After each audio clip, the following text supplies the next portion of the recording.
Pet Behaviour Odysseys, Episode 6, Taking Action. Hello and welcome to another episode of Pet Behaviour Odysseys. My name is Daniel Mills and I'm Professor of Veterinary Behavioural Medicine.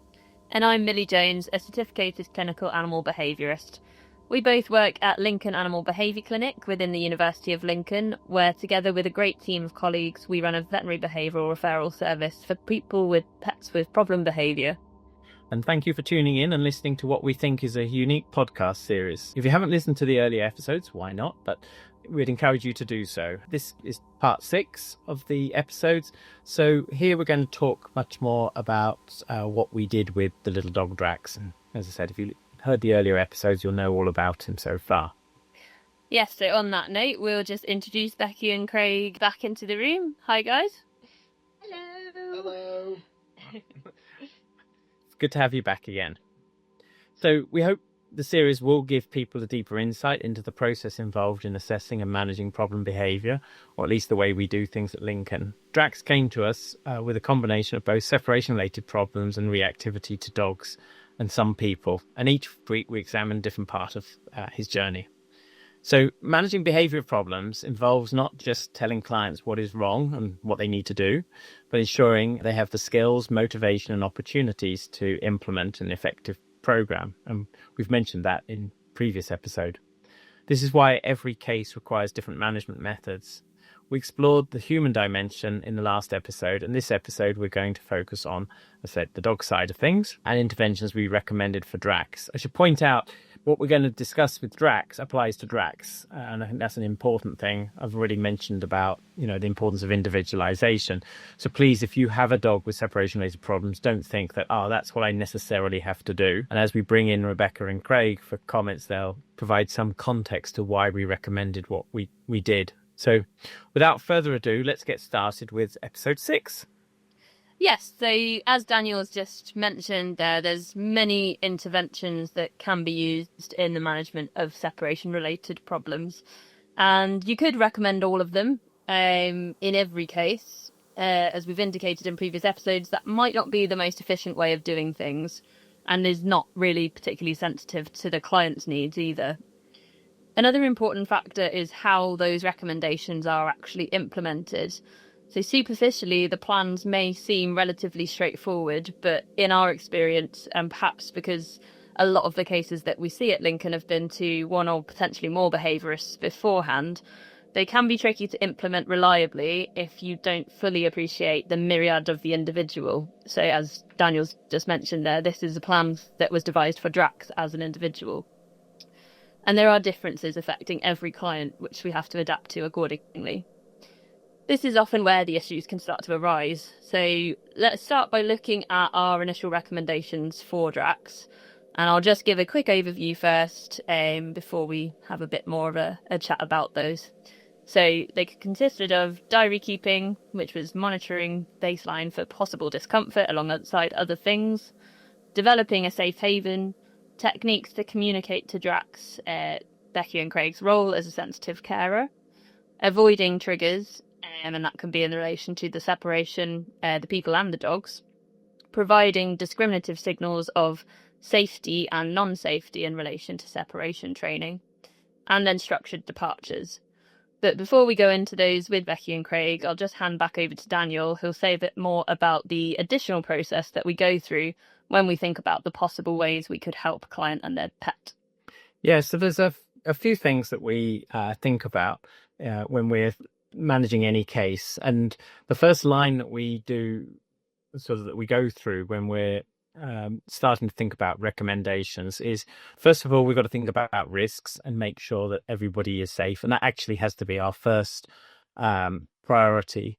The second stage is to try and stabilize the situation. And as Millie said, things like the avoiding triggers are important at that stage. And then there's the actual methods of resolution. And usually when a client comes, that's what they're really focused on. And I'm sure, Becky and Craig, in your case, that was what you really wanted to hear that first time. And whilst we give you some of that information, we have to put, those other steps in place, keeping people safe. I don't know how you felt about that. Did you feel frustrated that there wasn't enough just sort of focusing on solving Drax's problem on that first consult, or?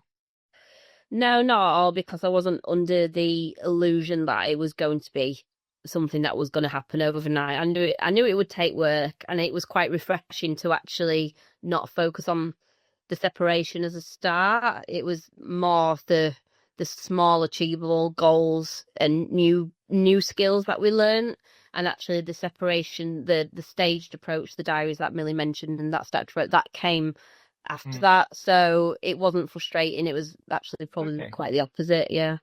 Oh, that's good to know. I mean, the other thing which we have to be mindful of is sometimes clients have been offered quite good advice, but for whatever reason, it's not been implemented in quite the way that we would like. And in the past, we've looked at our own caseload and looked at compliance, and that seems to be one of the issues that is sort of flagged for clients, that they struggle if they think they're getting similar advice to before. But we may be tweaking it or clarifying certain issues. I don't know if any of the things that Millie just ran through, you're thinking, well, we had a variant of that before, and how you felt when we said, well, we want you to do it again, but slightly differently. Did you feel that was clear to you? I think so, yeah. Like I said on the previous episode, the only thing that I was a little bit triggered by was the implementation of another diary process. But it has to be done for this form of separation training. I'm not aware of obviously any other training behaviour management methods that wouldn't use a diary, because you just need to know about triggers and certain times of day and situations, etc., for it to work. But it was a different process than previous. So yeah, it was a variant of it. So that was probably the only part of the process what I thought was frustrated, but I still was very much willing to give it a try, because it wasn't exactly the same as the previous 3 or 4 times. It was slightly different for me because I couldn't make the face-to-face consultation, so I wasn't aware of all the kind of things that had happened when Becky had come to Lincoln. So I kind of was probably a little bit more pessimistic because I'd not been a part of that conversation and that process. I was kind of hearing it secondhand from Becky that it was very similar things to what we'd done before, albeit they were going to work out to be different. Looking back, they were different, but when Becky came back and said, this is what we're going to be doing, there were a lot of, we've done this, we've tried this. I think at that point we weren't told about a diary though, because we didn't focus on that straight away. That came in later.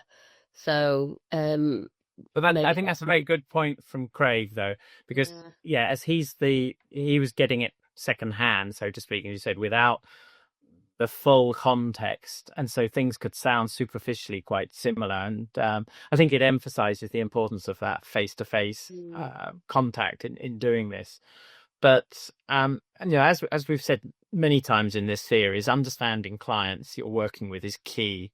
And there's a big difference between what might be theoretically useful and what is practically useful. So when we think about recommendations as clinicians, we often do a sort of mental check, evaluating against what's referred to as the APPEASE criterion. For benefit of listeners, I'm just going to go through what APPEASE stands for. The A in APPEASE stands for acceptability, i.e. the plan is acceptable to the client. There's no point recommending something which somebody says, well, there's no way I'm going to do that. So we do need to understand somebody's context and their circumstances. P, it has to be practical. People might see something as acceptable, but it's just not practical for them. They'd love to do it, but they just can't. And we've spoken again in previous episodes the importance of upskilling and things like that. And the E for a P stands for effective. What is scientific and potentially evidence-based for the intervention? And that's something that we can sometimes come up against in this field, because there isn't as much published. But just because something isn't published doesn't mean that something isn't scientific. If you've got a lot of clinical experience, it's grounded in decent theory, then it's it does have that scientific basis. And then the second A stands for affordable. You've got to be able to afford it. There's no point asking clients to buy expensive bits of equipment that they can't afford. I know in your case you already had the camera at home. And that is so useful in these sorts of cases. And we'll talk more about that. And then the S stands for safe, that it doesn't have unwanted side effects and minimize the risk to clients. And finally, the final E stands for equitable, i.e. that what we're doing is fair. And I think this is a really important ethical consideration, and maybe where some quick fixes fall down. There are certainly people who really want to help their dog, but they've not got the patience that I think that the two of you had.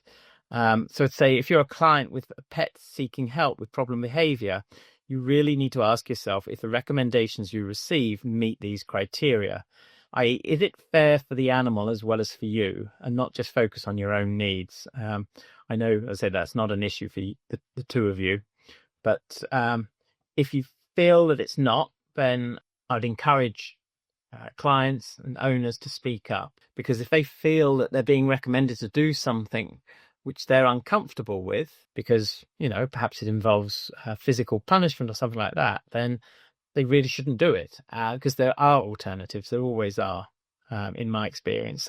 But it can be really hard because the clinician is in this very powerful position. But as I said, I think if a clinician gets upset with a client saying, "Well, I'm not comfortable doing that to my dog," then clearly that's not the right clinician for you. I think we wouldn't recommend the sort of physical punishment that you might read about in our own processes, but we do require clients to have that patience, and we hope that by spending time with them that they understand the reasons why. We're trying to get that fairness sorted between the needs of their pet and also the needs of the client. So I hope, Becky, Craig, you both felt that our initial recommendations met those needs and all of those criteria. Yeah, no, absolutely. I really agree with those points, Daniel. That I think the main thing that stuck out for us just listening to that was the letter E and the P's, the evidence based, because that's not something that that I've really delved into a lot of detail with previous behaviourists or trainers, and maybe it's because they didn't have that knowledge, or maybe it's not because they were clinicians, that it was just sort of learning from whatever sources they'd learned it from. But for me, and I know for Craig especially, that theory around this is why it works and this is the factual and this is the research that's been done around it, that sort of gives it so much more weight. And you especially, because you're very much fact, aren't you? You evidence based. Yeah. And so having that from yourself, that was sort of explained from the start, and it just makes a massive difference going to experts in the field as opposed to someone who claims to be an expert but actually haven't got the backing of the research and the theories, or they can just repeat it because it's something they might have read in a book. But actually, yeah, it's that to me actually makes a massive difference. I think one of the other things is that we often see this, and I think, the field is in a transition point, and that people sometimes offer explanations for what they're doing. And actually, when you dig deeper at a theoretical level, it doesn't quite stack up. And that's how we started to develop some of the more innovative methods as we started to look at the criteria. One of the big things that we've spent a lot of time is this whole concept of anxiety. As humans, we often think about anxiety, and anything we worry about can be a form of anxiety. But as humans, we often, in that journey of worrying about something, we then create it into something we're scared of, and so we often equate anxiety with fear. And there certainly are anxieties that are fear-based in dogs. If they're anticipating something nasty is going to happen to them. But actually, a lot of the time, the anxiety is an uncertainty, and that's more frustration.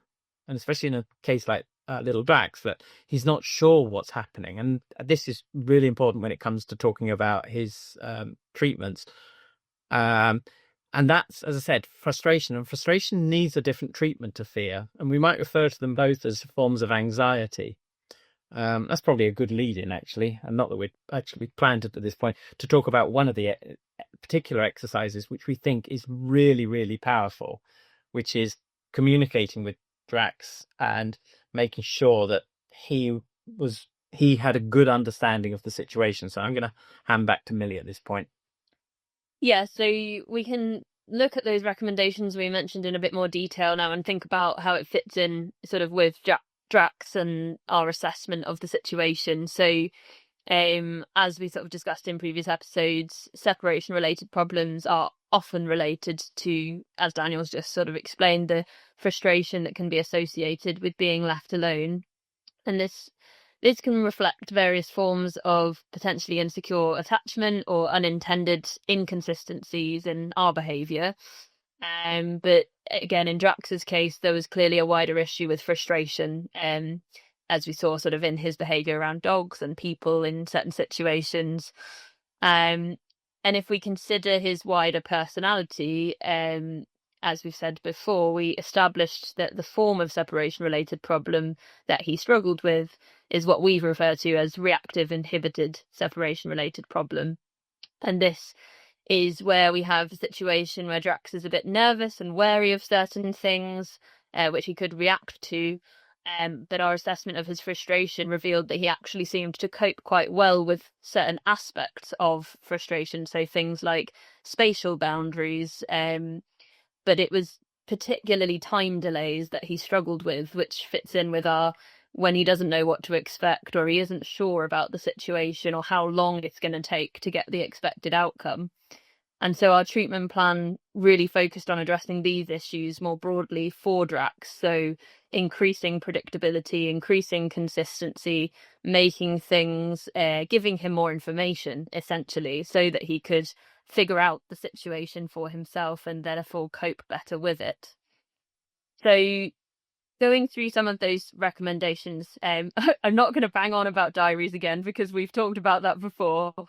But yeah, arguably, kind of in light of what Daniel's just discussed, the diary keeping you'd been asked to do previously maybe didn't fit in with the fairness sort of aspect of that, because there was a lot of, drilling information daily with a lot of this sort of the plan that was there. And so we did rework that into something a bit more pragmatic and adjusted it over time as well. I think that's important to mention. It's not just here's the diary you keep for the rest of time. We adapt in light of changes. So one of the first things we talked about was developing, as I said, more predictability around the situation with separation, but starting point was introducing these discriminative signals. So these were signals to tell Drax whether the situation was what we call safe or a training situation. So where he can expect that there may be a degree of being left behind or separated, but he knows it's for a length of time that he should be able to cope with, or we expect him to be able to cope with. And then we have a signal that tells him the flip side of that, which is it's a non-safety situation or a not training situation. So for dogs with separation problems, it's often what we call an essential departure, where it's not really something we want to have to do too often. But having a signal that distinguishes that from our training, again, feeds into this predictability and giving the dog more information that, sorry, it's going to be a bit rubbish, but at least I'm telling you it's different and this is the situation. So just sorry to interrupt, Millie. No, you go. I know you used the very technical term for it, but when we spoke about the signals there, we called it something else that really actually helped me really adjust to it. I think we called it just the tough luck signal with that essential departure, and that again just gave me so much relief. Oh, actually, I can just leave him in this situation, and it's tough, but he's gonna be fine about it. So I just want to say, because that was something that really helped me, actually framing it in that way, that it's tough, but you'll be all right. Yeah, absolutely. And that's kind of how we sometimes describe it, is that we're sort of saying to them, tough luck, this is gonna happen, but at least you've got that information and I will be back. It is gonna be a bit crap for you, but yeah, that's that. I think one of the key things there is, by introducing that level of information, he knows that there is variability and he's got some control of the situation, even that, well, in so much as he knows what is happening, as opposed to always worrying, is this going to be a really bad one or not? And the whole time you're not there, potentially worrying about that. Whereas if he's been told this is a short one, fine. If he's been told it's a long one, okay, this is going to be a long one. I'm not going to keep worrying about it because I've now got to stick it out. And it's that giving the dogs that bit of information, I think, that is key. Yeah.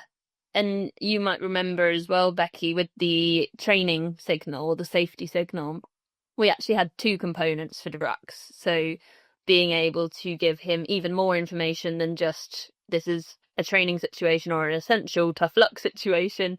In the training situation, I'll test you. Do you remember what the two components were? So the two parts of that signal?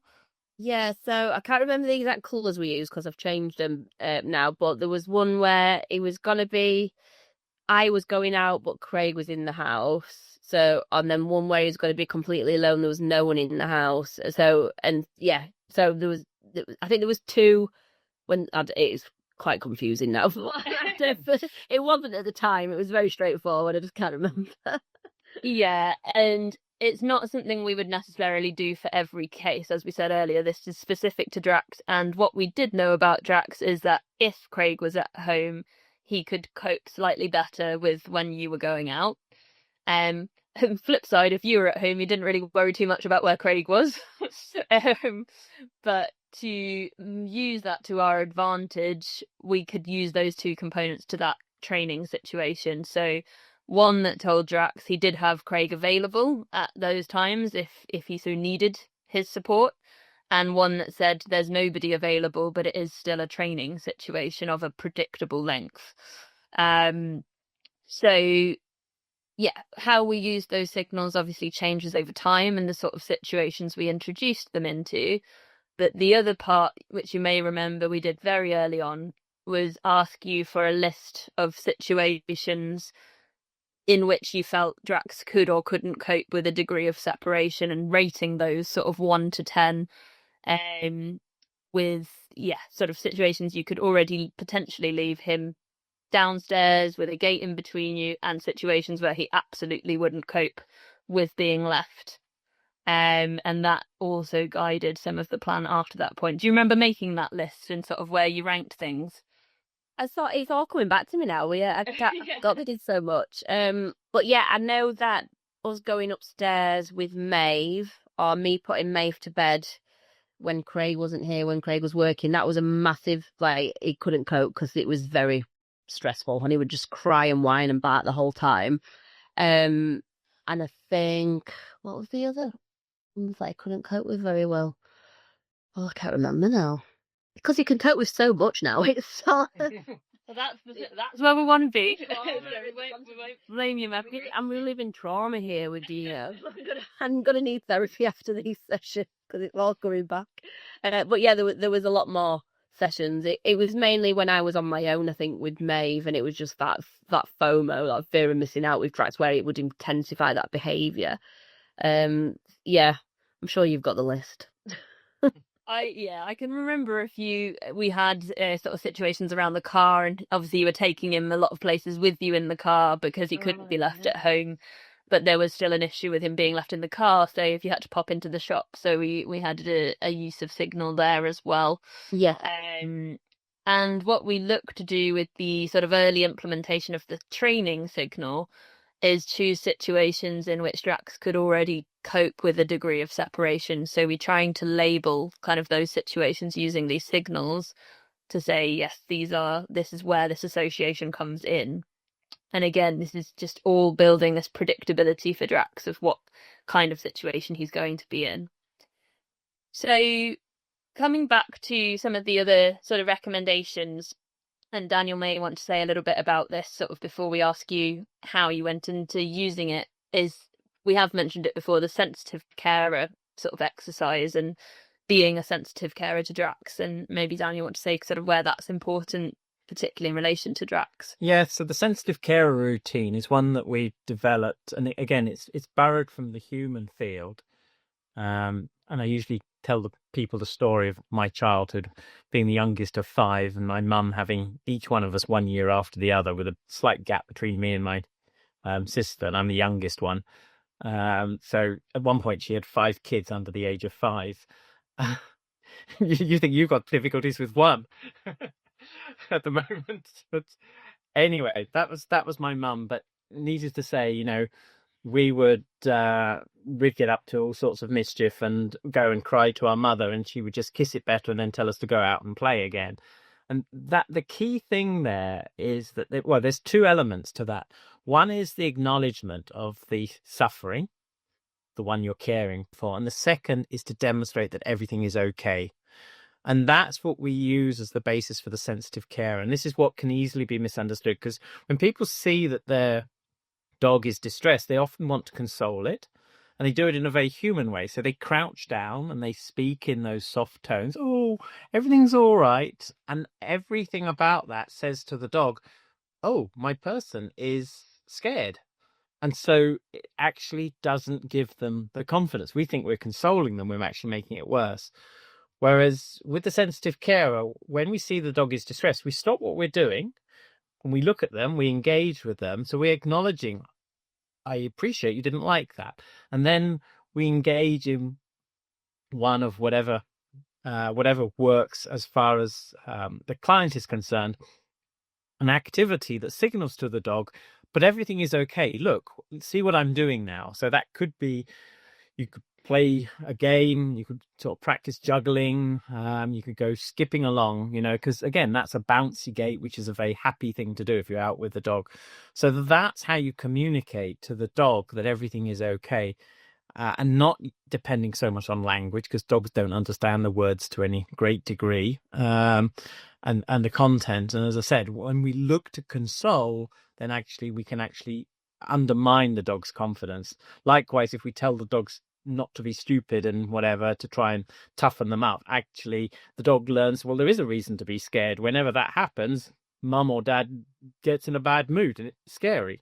So it's getting that balance right. And the third thing that sometimes people are asked is, well, they're told to ignore the dog. Well, if you ignore the dog doesn't know that you've noticed what's worrying them.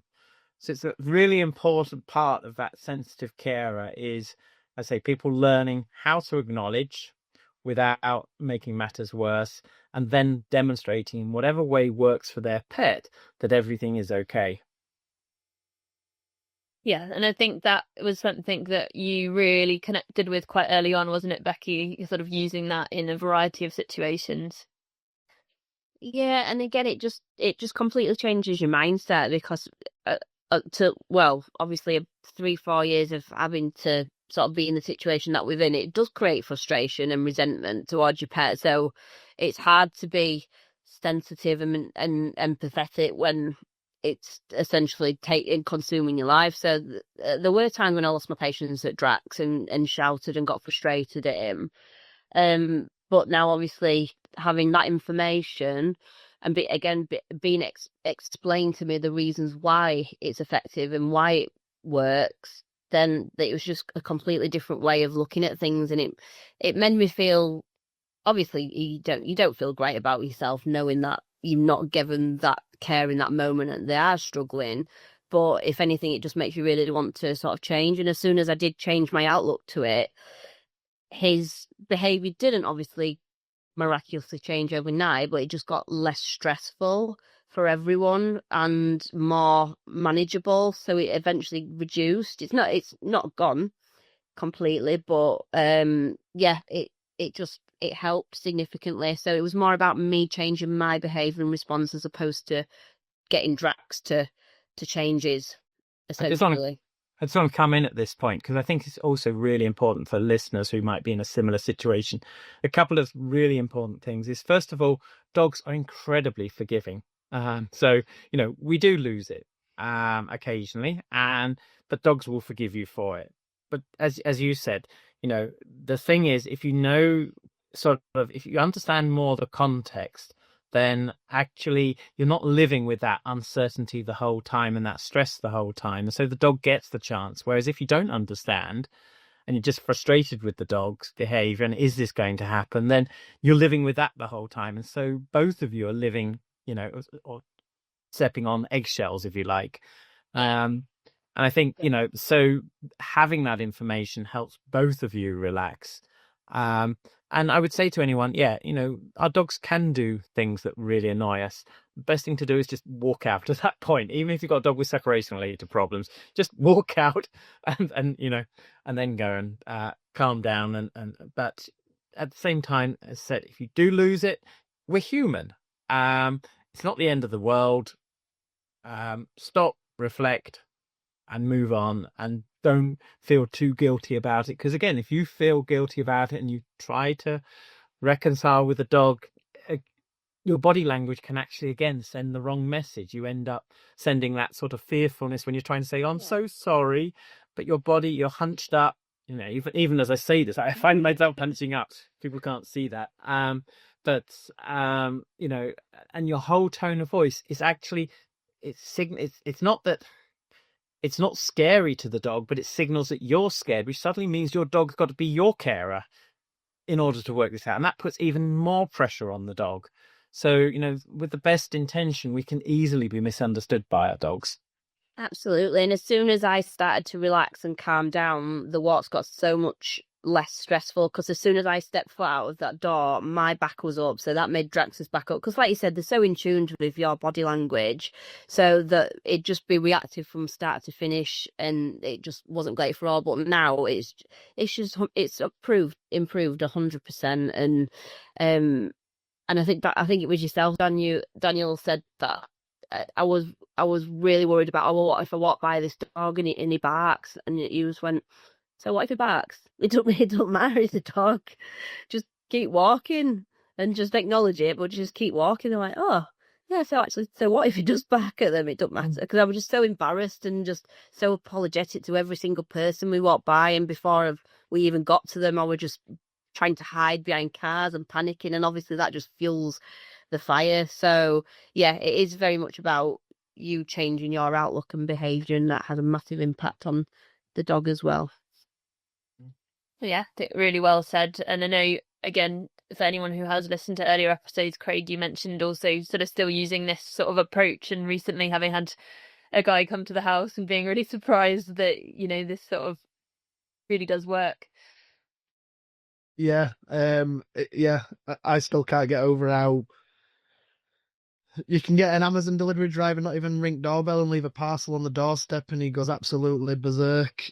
It's not the Amazon delivery guy. And it can sense when there's someone coming to the door, and he's very protective of anyone coming to the house. And yeah, just it was almost, I was lost for words. I was really panicking because I knew there were a stranger coming in the house to fit a washing machine, and I knew that I was home alone with Drax. And if I started putting things in like closing baby gates and creating that environment where there is a reason to be fearful, then that would have been, quite a very loud 40-minute job of having to take a dishwasher out and put a washing machine in. So just giving him the ball and just letting him roam around, and you being calm and relaxed to it, and just being normal. Because I even said to the plumber, I said, I've got a little dog. He sounds like he's a lion. He won't do anything, but he likes to shout. And he literally just didn't even bark, and it was just really, really bizarre.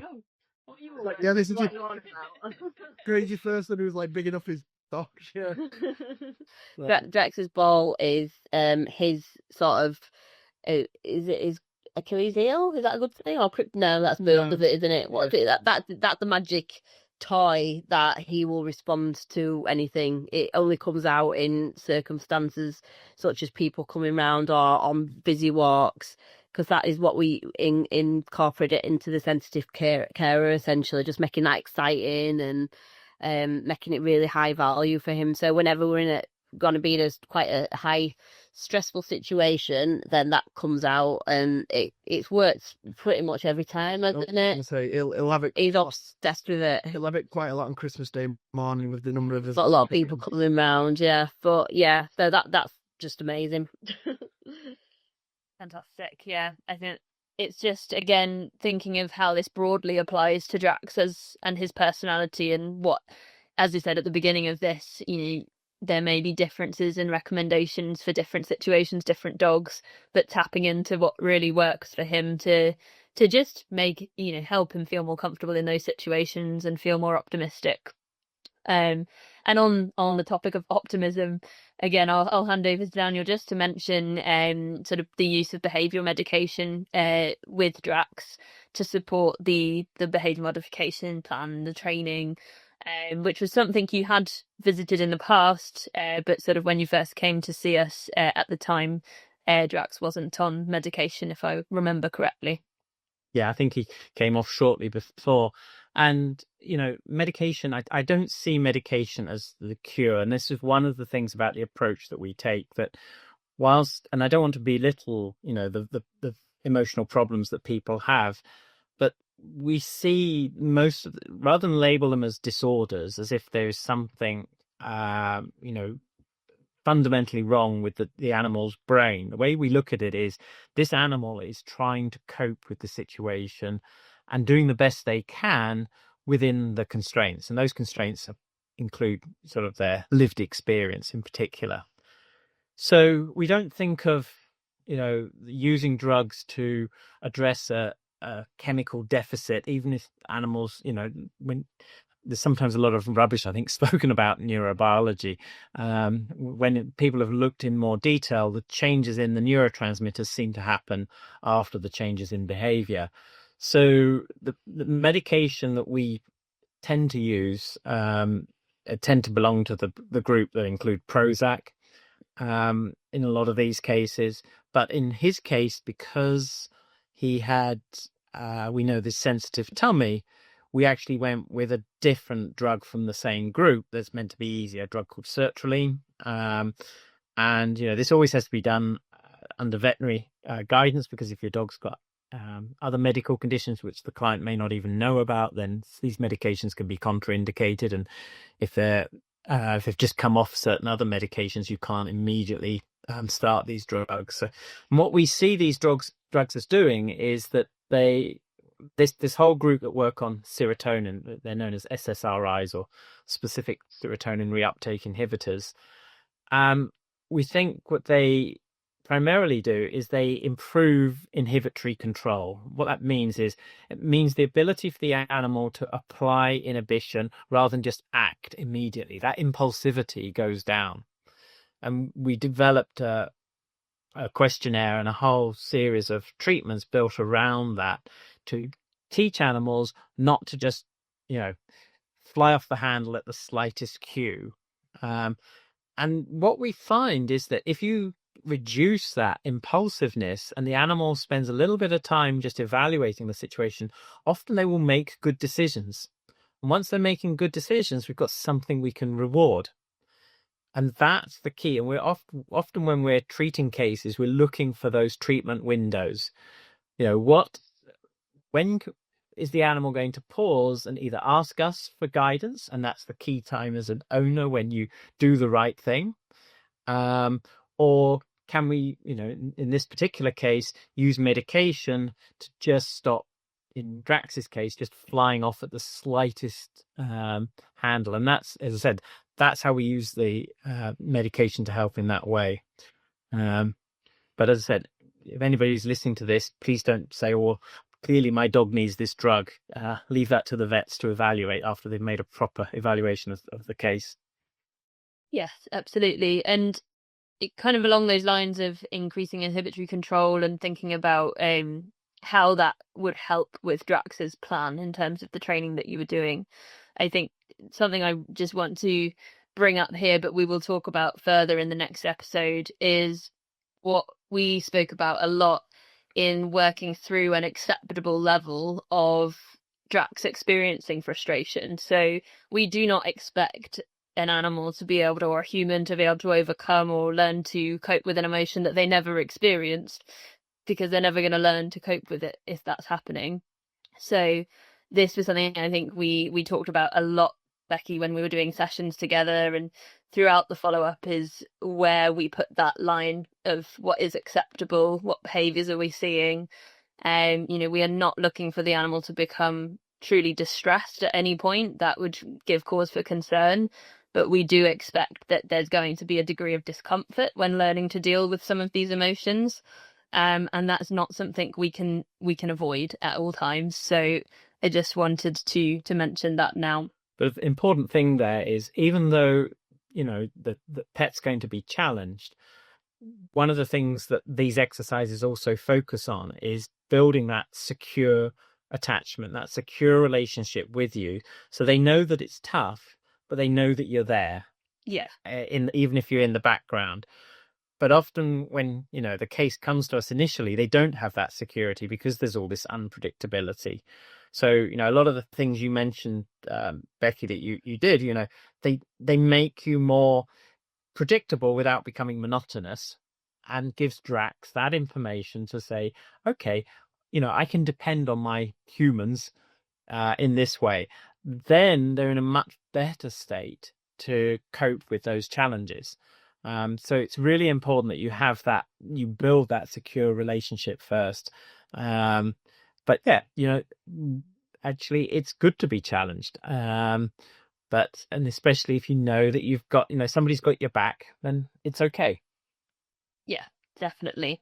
So on the whole, our plan for Drax was designed, as we said, to create this greater sense of safety, both in relation to kind of physically feeling safe, but also from those secure sort of and consistent interactions, and to have more predictability and control for Drax. So enabling him to develop these skills and greater resilience, really, to when his expectations might not have been met sort of completely as he thought they would. Where we ask him to work through some of those challenges and just develop those skills. But as Daniel said, really key that he knows he is safe. These features tapped into key aspects of Drax's personality and your relation with him that we deemed at the time to have impacted your ability to make progress historically. So tapping into that assessment as we've gone through before. So, I mean, we've not gone through all the details, I think, of the treatment, but what we try to give people listening is a flavour of, you know, the sorts of things that we do and the rationale behind it. As you put it really well, Rebecca, as you often do.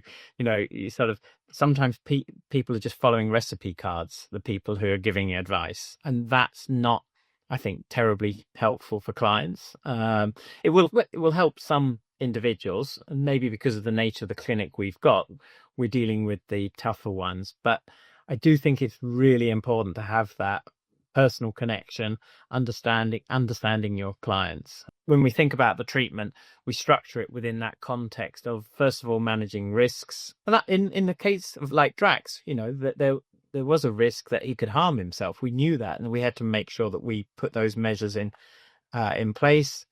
There's that stabilization, so that involves sort of avoiding those situations, but equally recognizing there are essential times. And as we mentioned, you know, as part of that treatment, we're looking at fairness. You do have to have some quality of life as an owner. You cannot be a captive of your pet in that way. Before we focus on that resolution, and that can take a little bit of training and time to get there. I don't know whether you've got any comments on that before we wrap up this episode. The only other thing I was just going to mention was, I know you touched on the camera side of it. I don't know if we'll be talking about it in more detail, but just having Millie in my living room from a distance through a camera really took a lot of pressure off, because you notice that not making sure that he's able to cope, and you were able to read his body language in a way that obviously I'm not trained to do. So I used to come back for every small little whimper for fear that was over his threshold. And that's what I've been told, that if they're whining in any way, you must come back because they're over threshold. And obviously you don't get anywhere doing that. But just having you there through the whole process, Millie, that was massive. And yeah, again, it just took off so much pressure knowing it was in the experts' hands and you knew what you were doing. And yeah, it just worked. So Furbo was fantastic, and I also feel like that was a bit of an experiment for yourselves as well, because was I your first Furbo client? I think you were the first that we've had the camera in the house that we could log into and physically do like a live session in that way, and we have done it again since. Yeah. So yeah, absolutely. We'll talk more about the overall learnings from Jax in the last episode, but absolutely that is a great one. Yeah, and I think once again you've done us the favour. You've provided the perfect link into the next episode, which is about supporting you, which is all about using that camera. And it's one thing to go into somebody's home with a Teams call, but the Furbo really, the way that it tracks and everything like that, it's a very, very good system. We don't get paid by. I was going to say this is not a sponsor. Maybe they'll start sponsoring the episodes after this. I don't know, but yes, you've provided a nice lead into that next episode as well.